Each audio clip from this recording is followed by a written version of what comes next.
Holy crap. That was an incredible episode. That defied so many of my expectations, ruined so many of my theories, and I absolutely love it for that. Hi there everyone, Lars here with a long-awaited review and analysis for Murder Drones Episode 7, Mass Destruction. Brought to you by Camille's Harem. Not just a podcast for novice writers by novice writers, but also a YouTube channel by novice writers for novice writers. Because writing is an adventure, it's more fun with friends, and wow, there is so much to go over for this particular episode. Let's just quickly hit the beats before we start diving into just the plethora of information and action and all of that good stuff that we see playing out on the screen. So first off, we get this flashback, which ends up actually being a video of what happened the day that Copper 9 somewhat imploded. And what we come to find out is that J.C. Jensen, in space, took over a cathedral that just happened to be at the center of this planet. And it's apparently been there ever since, long before humans ever even found out it existed, and they rented it out for space to do math? How fantastic. Well, they've been running all of their experiments on Absolute Solver down here far below the Cabin Fever labs, and they've definitely gotten into the spirit of things, as it turns out. However, as their experiments on Nori begin to go awry, one person who seems to have infiltrated the labs, who's supposed to be Intern Mitchell, whether it be Intern Mitchell or some sort of spy, whatever it be, Mr. Mitchell has ended up in the wrong suit, in Dr. Chambers' suit, and is given the all-important task of fetching Yeva in order to help them contain Nori. Unfortunately, that doesn't exactly go according to plan because Absolute Solver completely wrecks all of the humans before they're able to put in the patch and exercise Absolute Solver's presence within Nori, and this leads then to Yeva and Mitchell having to effectively get rid of Absolute Solver to the best of their ability from within Nori.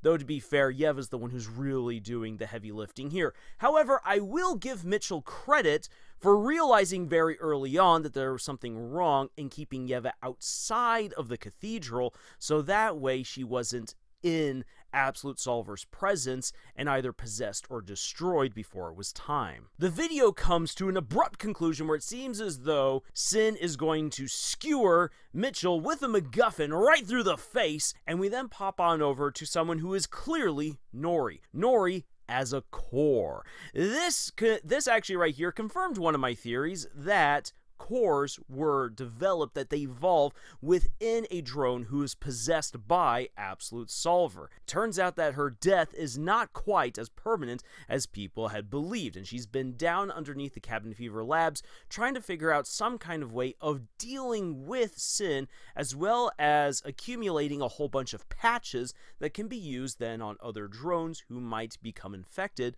with Absolute Solver. And as she goes off on her mission to acquire probably more patches or more information, it's a little unclear as to what exactly she's doing.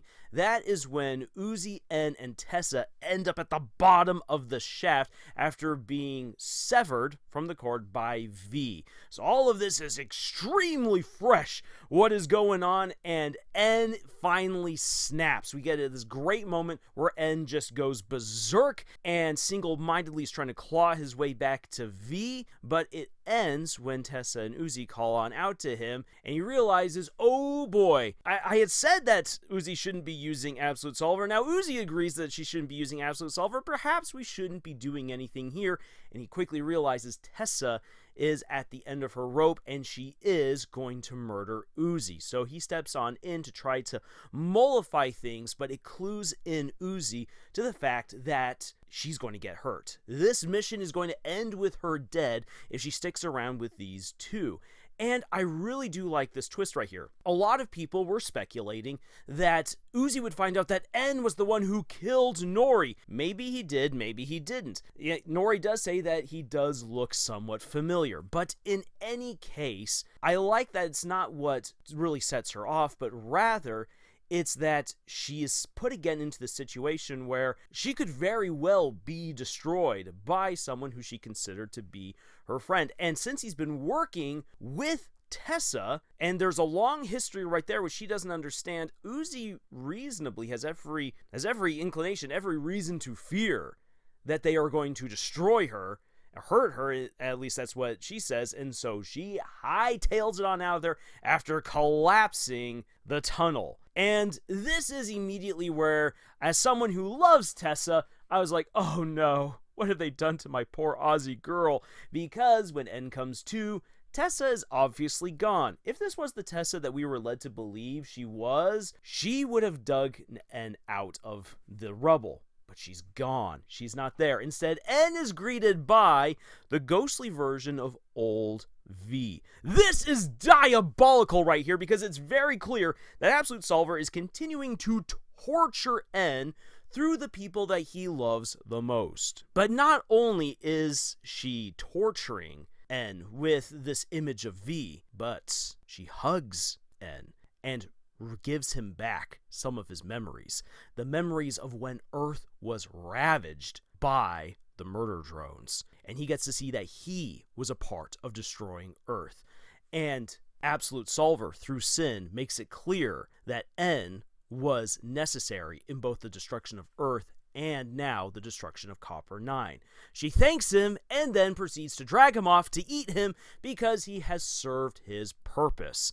And again, it's just absolutely diabolical what's happening here in this scene because she's like, hey, I've kept you around and I've preserved your personality and I continue to use you again and again because it's so much fun having you around. I never know what you're going to do. Isn't that so cute, Big Brother N? Oh, this is just awful. Well, luckily for N, he is saved by Nori, who comes on and severs the cord that is pulling him deeper and deeper into what is effectively the Zarlak pit that leads to the singularity on the other side. She saves him, and they begin booting it and running away, quickly catching up with each other, who the other one is, what's the scenario, as this horrible monstrosity is chasing them through the tunnels. Meanwhile, Uzi makes her way on over to the cathedral, the site of the great Zarlak pit portal, Absolute Solver thingy, sicko flesh monster, whatnot. This thing is awful right here. This is truly cosmic horror right here. And she discovers the patches. She discovers the video that Nori was watching, and she now is filled in on what happened, how the planet's core was destroyed, and Absolute Solver begins tapping a little bit more on into her. What we learn from Nori is that Absolute Solver needs a host in order to accomplish its many machinations. However, it doesn't suffer multiple hosts, which is very interesting because we've seen how Absolute Solver has been used to control multiple drones at one time. And then you have Doll and you have Uzi, and Uzi was marketed as the host of Absolute Solver, but most likely from what we have seen from the flashbacks and from Uzi and Doll themselves is that Absolute Solver is afraid of any host retaining enough personality in order to push back against it, because if it can, then that host can use all of its own powers against it and disrupt any of its plans to consume more worlds. To that end, therefore, Absolute Solver must destroy Doll and Uzi in order to ensure that no one can stop it. And unfortunately for Doll, that means that Doll is going to die. And it is kind of sad to see Doll go this way because I know a lot of people were very interested. What's going to happen with Doll? What is her end goal? Ooh, what kinds of amazing plans has she cooked up? And I always told people, and they're like, why aren't you speculating more on Doll? Where are your theories on Doll? And I said, I don't have a lot to go on with Doll, surprisingly. And I'm glad that I didn't get attached to any theory regarding Doll because her death at the hands of Absolute Solver is rather sad and almost anticlimactic in a way, because she had gotten so far. It seems as though she knew about the patch and everything. She knew how she could exercise Absolute Solver and save herself. She just needed to get down here somehow, which required the key that was found at the upper part of the Cabin Fever Labs, which was taken by Uzi back in episode 4. So it seems as though Doll knew all along really what needed to be done, and just didn't want to share this information, maybe because she feared that Absolute Solver would work through Uzi to try to stop her, and just unfortunately Doll ended up at the wrong place at the wrong time with Tessa, who, as we then quickly find out, Tessa is a part of Absolute Solver, though it takes until a little bit later to realize just how much. So quickly jumping back on over to En and Nori, I just gotta say this right here. I love that Nori has the same backwoods accent as Alice, yet all of the personality of Uzi. It's just a really fun mix of hacker hick going on right here. But Nori does not want En to tell Uzi about her because of her horrible history and how she's led to the horrible state that Uzi finds herself in. However, what I love is that En says no, and we get this neat reversal of what we saw with V, where V said, I'm going to keep secrets, I'm going to put you in the dark because it is going to save you, it's not going to hurt you unless you know the whole truth. And En says the exact opposite. No, I will let the people that I care about know the full truth, even if it hurts them, because they deserve the truth. They need to know what's going on in order to make the best decisions. Which is a good thing, because if Uzi had actually known the full truth, then maybe the heroes would be in a slightly better situation than they are at the end of this episode. But En and Nori go on out to save Uzi, who finds herself in a horrible situation being caught by Tessa right as she sees Doll die. Tessa easily incapacitates Uzi as Absolute Solver begins to betray her from within, and Tessa is so close to destroying Uzi's core and ending it all when En shows up with a sword right to Tessa's neck and says, you get one chance and one chance only. Did you know about the patch? And Tessa's like, oh, En, do you want to know why I keep you around? Slice. Done. En, thank you. Even though I love Tessa, I love my Aussie girl so much, it is good to see En taking charge, making the right choices at the right time. He is the man. He's the GOAT. However, as we're going to see, he's going to make some stupid decisions yet in the upcoming battle. Yet at the same time, it could be argued that it is the right decisions to make, because En is still the sweet cinnamon roll that we've always known him to be since episode 1. And we see that playing out here in this episode. And once again, the promining comes back in an interesting way. So as En tries to help out Uzi, Absolute Solver completely takes over Uzi and intends to use Uzi to torture En and get rid of En. But that's when Nori comes on in, and that's when Absolute Solver says, oh boy, you're still alive. It's time to cut loose. And oh boy, do we get an absolute cut loose moment with this battle. This is awesome, with black holes being thrown around, guns, rockets, all kinds of limbs, blades, and everything, as both sides are using everything in their arsenals to try to destroy the other, until En realizes that what Absolute Solver wants him to do is it wants him to kill Uzi, because it needs that potential host gone. It needs Uzi, who can still resist it to some degree, eliminated. So En begins going out of his way, even in the middle of this chaotic, horrible, no bars held fight. He is trying to prevent the death of his friend. But because he is going out of his way to prevent that, he could easily kill Uzi at this point. And it's not just because Absolute Solver wants him to. We see that En is totally capable, with Nori at his side, to wipe out any host that Absolute Solver has. However, because again, this is his friend, he realizes I shouldn't be doing this. He then, in the best confession moment possible, admits to Nori, we hang out. I don't know exactly what's going on, but I love hanging out with your daughter. And it wakes up Uzi, because instant cringe, instant embarrassment, and breaks Absolute Solver's hold, takes this core that is speaking to her like it's her mother, and kicks it down the Zarlak pit. only then to realize, oh, that's my mom? Gah! They're both screaming, they hug each other, but it unfortunately gives Sin some time to reveal herself within Tessa's body. Oh, the creepiness! And because they are no longer being supported by Nori, they get jumped, they are defeated, dragged towards the Zarlak pit for consumption. And that is where the B-plot of this episode really comes in handy. Because you see, while all of this has been happening, meanwhile, up on the surface, Lizzie and Thad are going out to inspect the murder spire. This is a bit interesting right here because Lizzie is saying that she is here because she's a good friend and she's been asked to do something. What that something is, we don't fully understand, nor do we know which friend this is. However, I personally believe that it is V, and I'm going to get back to why that is. Well, they get to the murder spire right as Jay arrives and blows up the last pod that could have been used to get off the planet and then flees. Well, Khan shows up, and Khan says, I've been looking at the stuff in Nori's kooky crazy stuff closet, and I know that the planet is about to consume us, so we are going to fight back. And using the schematics from Uzi, he starts easily creating a new railgun that can be used to destroy the murder drones. And this guy's taking it all like it's a normal Monday, and tells the teens it's time to go off and save the day.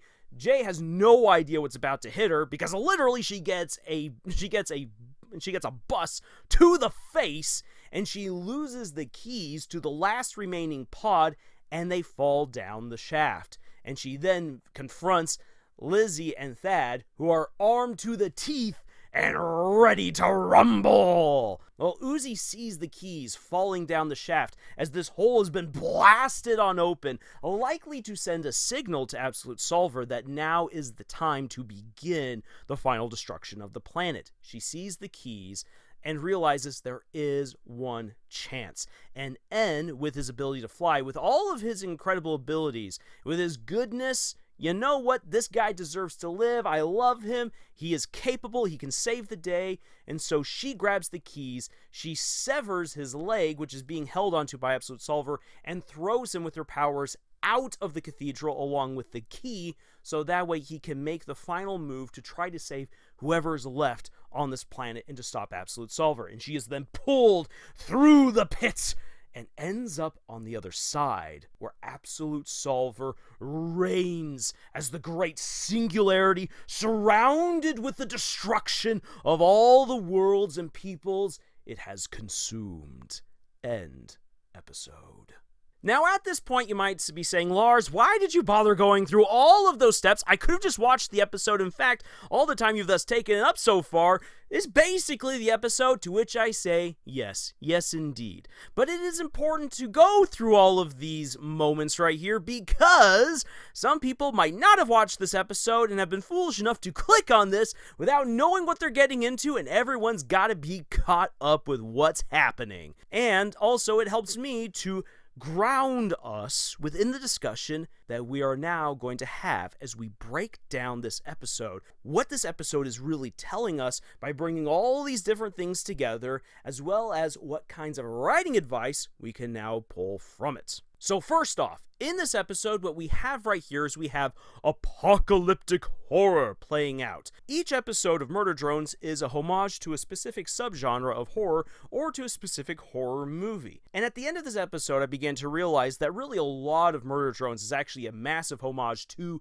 The Thing. However, again, in this particular episode, we're getting apocalyptic horror.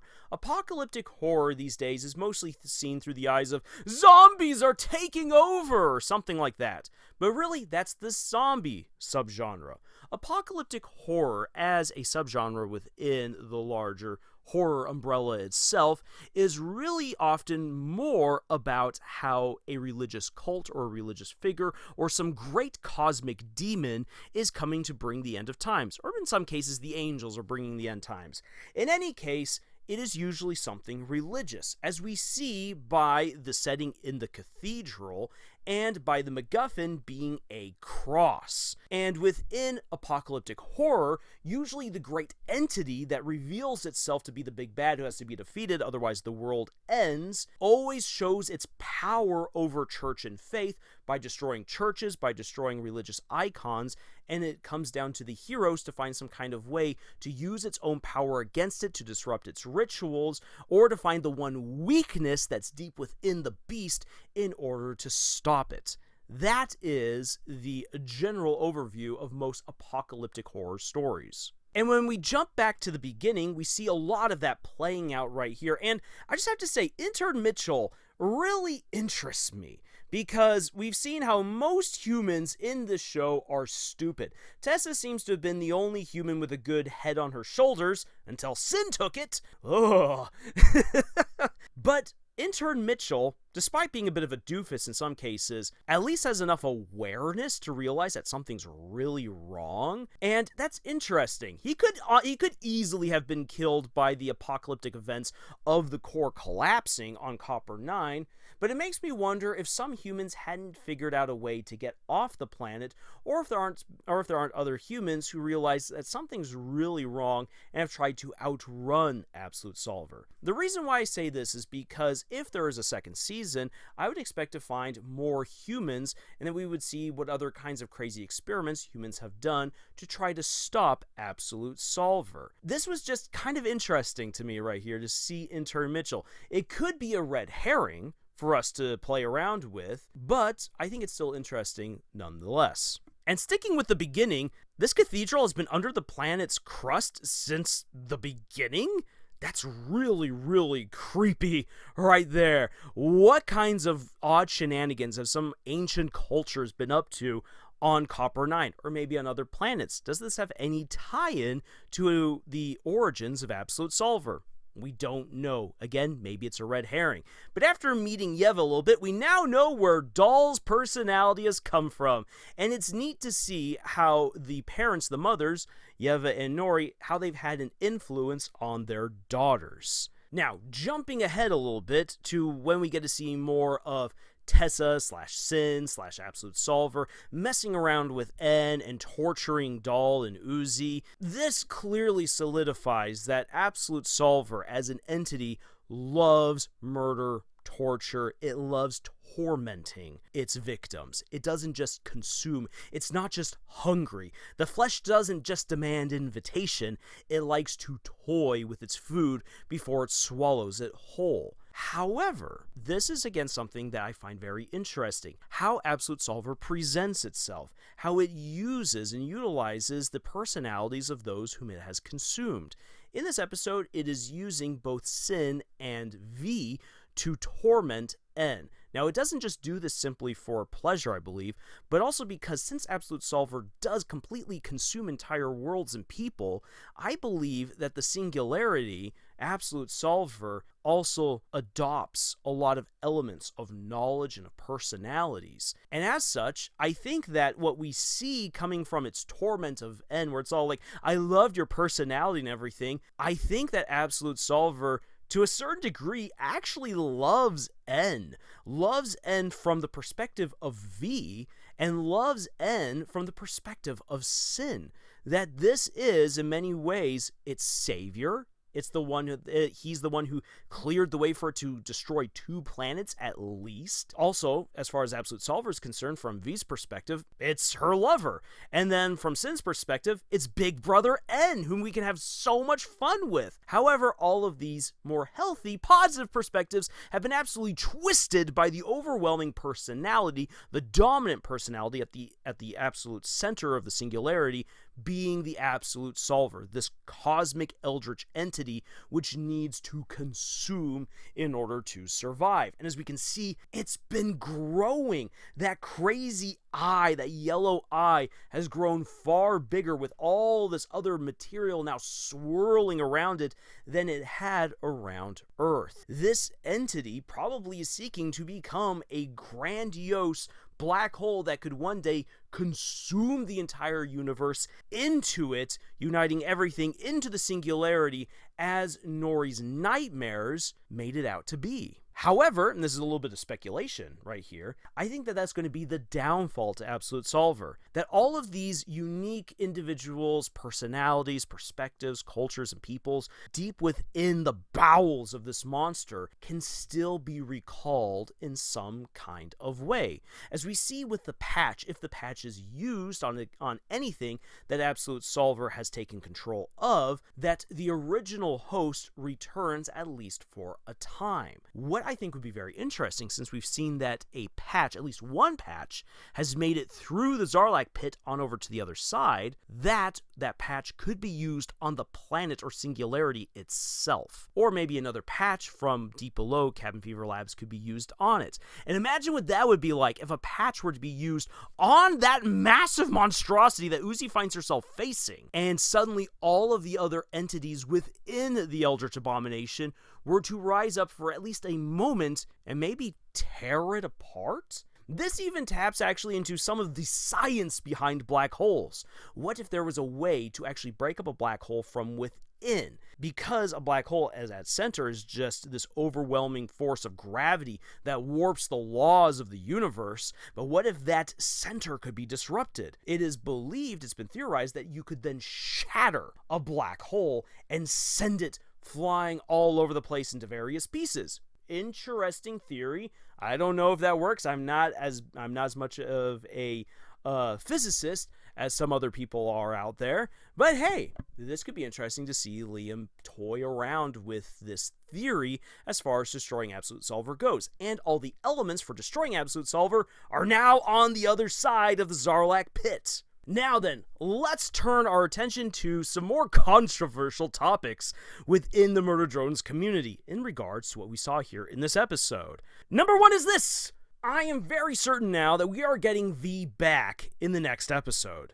The reason why I say this is because, once again, we haven't seen a body. We haven't seen V's core get destroyed. If the core still exists, there's a chance for her to survive and for her as well to consume other entities and rebuild a new body. Now, of course, we didn't see Nori do this, and that's kind of interesting. Maybe V won't do that either. However, the reason why I say that I'm even more certain now that she's going to come back is because Lizzie got a message that she's supposed to go and spy on the spire, on the corpse spire, and garner information. At first I was thinking maybe that was Khan who wanted this. However, Khan takes Lizzie's phone and throws it into the snow after she's taken a picture. And then Lizzie pulls out another phone and proceeds to get once again right back to work. She also says that she is a good friend. Now then, the one person that we know that she is good friends with at this point, since Lizzie has lost Doll, is V. What I think has been going on right here is that V sent a message out to Lizzie letting her know, I don't trust what is going on here. I don't trust Tessa. I don't trust what's happening here. I need you to go to the corpse spire. I need you to keep an eye on things. And Lizzie brought Thad, because why not bring Thad? Thad's lovable, and we need Thad back in the series, dang it! And Lizzie, as she's taking down all this information, is still sending it through her phone. Someone's receiving this right here. I believe that it is V. Now then, how is that happening?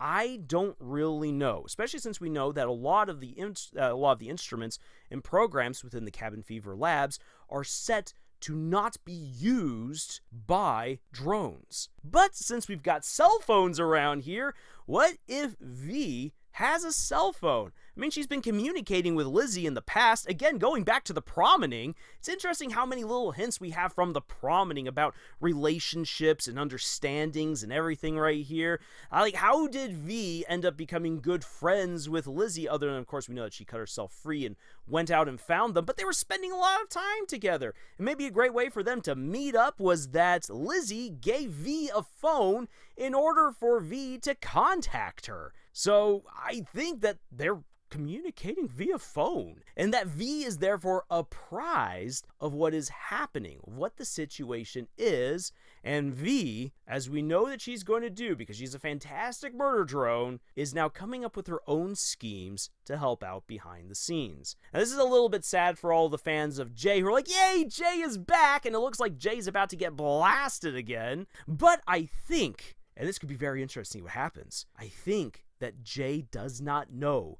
that it's not Tessa inside of the suit, but that it's Absolute Solver / Sin.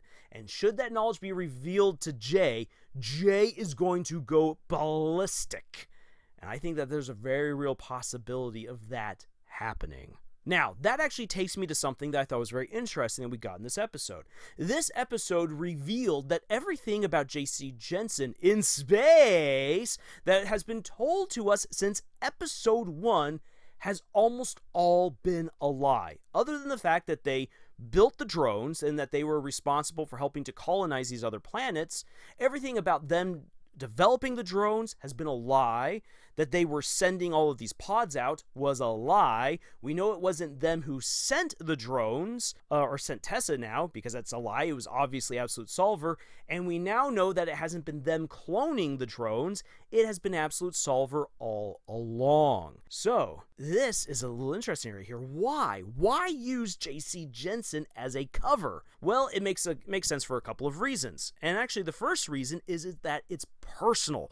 Remember that Sin was at the bottom of a pile of corpses when Absolute Solver found her. She was put there by J.C. Jensen. She has a bone to pick. And again, if I am right, that Absolute Solver has been taking on aspects of all of its victims along the way as it consumes them, it inherited Sin's hatred of J.C. Jensen and realized that the other drones didn't like J.C. Jensen either, which then means that it would be a very, very convenient front to make J.C. Jensen the enemy of all the drones and thereby distract them. If all the drones are worried about J.C. Jensen in space and their murder bots, they might not then be paying attention to all of the subtle strings being pulled by Absolute Solver as it infiltrates Copper-9 and then begins to proceed with its rituals and plans for consuming the planet. If all the drones are divided in one way or another or don't understand the full picture, they are not prepared then to stop the final plan, which is the consumption of Copper-9. And again, this takes us back to why Absolute Solver is trying to get rid of all of its potential hosts. It needs its hosts in order to pull its strings and bring about its great machinations. However, any of those hosts could develop enough of a personality to push back against Absolute Solver and prevent it from holding absolute sway over that drone. Therefore, it needs the murder drones to wipe out all of these other robots in order to prevent anyone from using Absolute Solver's own powers against it and stopping it from destroying Copper-9 and continuing its great expansion across the universe. And again, this is where the episode actually gets really smart because of what we see Khan doing. While Nori has all of this information about what the Singularity is attempting to do, what Absolute Solver's plans are, he doesn't fully understand it, but he doesn't necessarily need to. And you don't necessarily need Absolute Solver's powers in order to defeat it, you just need knowledge. And armed with Nori's knowledge, Khan is getting the other teens in on the action to take the fight to Absolute Solver itself. And I really do like this right here because Khan, at first we thought that Khan was an absolute coward and a bad father. Throughout the series, so far, we have seen that Khan is not so much a coward as he is a survivor. He does what he believes is best in order to survive. And fighting against the murder drones was almost an impossibility. Better to hide behind doors. However, once he saw what Uzi was doing, he realized there are ways of fighting back, and he's come prepared. He can be a fighter. He has shown that he is a true survivor. Now, as far as being a bad dad goes, Khan has realized that he hasn't been the best father and gave Uzi her freedoms until, well, Uzi's been making bad decisions, and now I am definitely going to try to be the good dad and show up and save my daughter. Khan has kind of come full circle right here, and I am absolutely loving it. Now, I realize I got onto a fun tangent with V and the likes, so actually let me quickly come back to that spicy bits right there. Well, if V is alive, that means that the shipping triangle is still on. And oh boy, is the love triangle ever still there. I am going to point that out, much to a lot of people's consternation. Why? Well, remember this. Uzi obviously loves N. We see that multiple times here in this episode. What is N's confession to Nori's mom? We hang out, like a lot. I don't know. As far as N is concerned, what is romance? What is love? We do know that he actually loved V. There was a strong connection there. What is his connection with Uzi? I think he's figuring that out. If there is indeed romantic inclinations there, this is something that's very new to N, and he's only starting to come to terms with it. But if V is indeed still alive, and we have seen how Absolute Solver uses V to get to him, those feelings are still there. Sorry, all shippers, but the shipping wars are still on, and I am interested in seeing where that goes. It does not dominate this episode at all, nor does it dominate actually any of the character arcs or where the story is going, but it is an interesting element, a bit of real spice to the entire story. So now that I've talked about all of that to an exhaustive length, what can we then say is going to happen next? Where do we go from here? I think it's important to note that the pinned comment for this episode from Glitch says that the conclusion to everything is in the next episode. Does that mean that this is just the conclusion then to the season, or the conclusion to the entire series? I don't fully know. And there's a couple of ways that we can go with this right here. But let me first just say this. The fight is going to be taken into space. Jay is going to be dealt with in some kind of way. Whether she is destroyed or is revealed to her that Tessa is dead and her body is being puppeted by Sin. That's going to be enough to set her off. And what I foresee happening is that Khan, with Lizzie and Thad, is going to then team up with N, J, and V to go in the pod up into space where Absolute Solver is coming to destroy the planet. Caught in Absolute Solver's orbit will be Uzi and Nori. Uzi and Nori will finally meet for realsies and reconcile. We're going to have a Dorman family reunion by the end of this episode, by the end of episode 8, and all of them working together are going to go up against whatever kinds of abominations, armies, and avatars that Absolute Solver has prepared in order to bring one last patch to the Singularity's surface and plunge it through that all-seeing eye and disrupt Absolute Solver just enough for them to tear it apart. That, I believe, will be the end of Absolute Solver in its entirety if this is indeed the end of the series.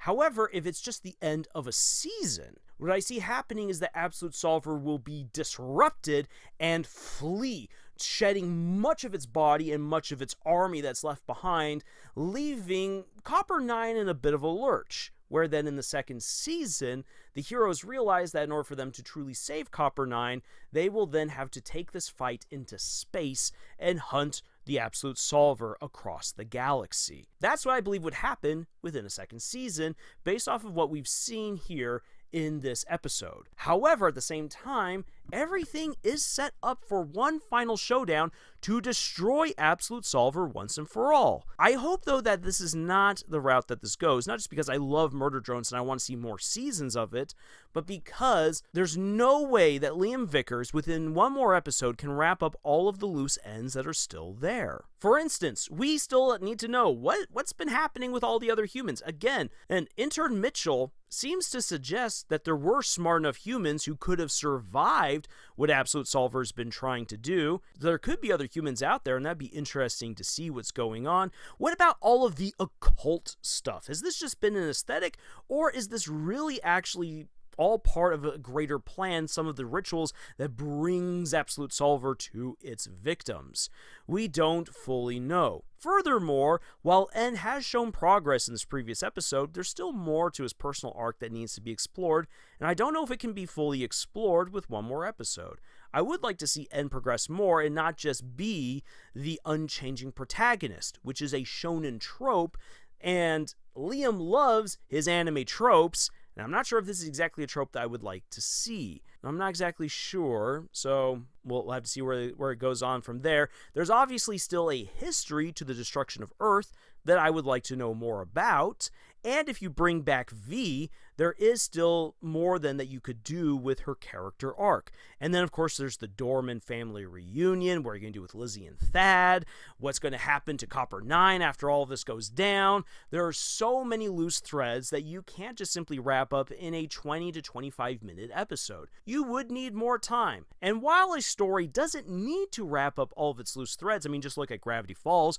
Gravity Falls has so many questions left over that it doesn't answer, but the main story and the main character arcs are well wrapped up. Can Liam do that with one more episode? I think that he could, but again, it would still leave so many threads and questions unresolved that it would really stretch the bounds of so many people's suspension of disbelief, and it could cause many people's enjoyment of the series upon a second rewatch to crumble. I think a lot of people will enjoy the 8th and final episode, whether it be the end of the series or just the end of season 1, but if we don't get enough answers or a promise that our questions will be answered later on, upon rewatch, the show might not be as strong as Liam Vickers and Glitch Productions would like it to be.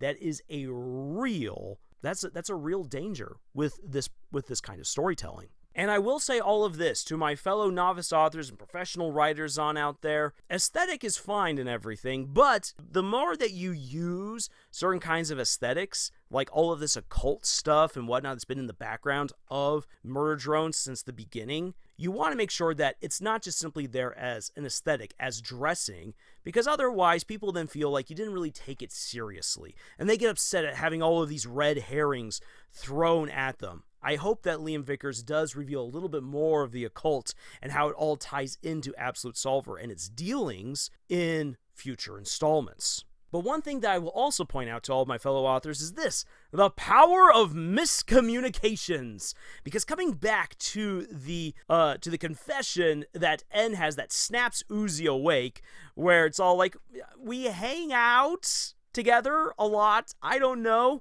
What I love about this moment right here is actually not so much the shipping aspect of it all, but instead the miscommunication of how these two understand their relationship. Again, Uzi is very clearly in love with N. N does like Uzi, but the way he wrote it out makes you wonder, makes you question, does he actually love her? Or is it more like, I really like you because you are my best friend? Then the way that he addresses her and everything seems to communicate, this is my best friend, and for her, this is my boyfriend. Oh, the wonderful miscommunication right there, because that could cause all kinds of friction and fun in the future. As well as then Nori reacting, being all like, Uzi Dorman, you're hanging out with these murder drones? They killed your mother? Whack, whack!